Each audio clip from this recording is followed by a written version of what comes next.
They call the 2016 flood here a once-in-1,000-year event. It's happened again. And in the case of this house here, it is way worse than last time. This building has been completely undermined by the water.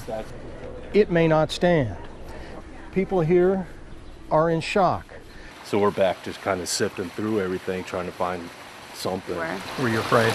So we weren't until we looked out our back window and saw that door bust out. And then at that point we were like, the foundation of our building isn't stable anymore.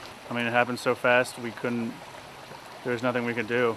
As soon as the water got too high, we couldn't leave our place, and we were just praying that our building didn't collapse. There are buildings here in Ellicott City that survived the last flood that are now gone.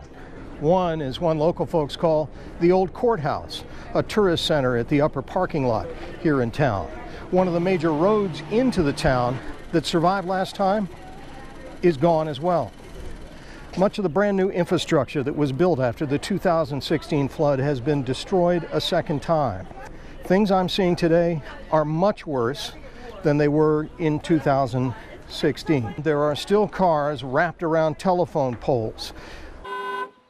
Parking lots full of vehicles that still need to be moved, completely flooded. The lower part of the town is so dangerous there are no residents or shopkeepers allowed. This is the upper part of the town here on Frederick Road. This is an area where the people who live here still have access to their homes. They're doing the best they can to clean up. Why is it worse? There's more building been going on, so the water comes faster. The drainage has changed. Why do you stay? It's my hometown. I've always been here. I got roots here.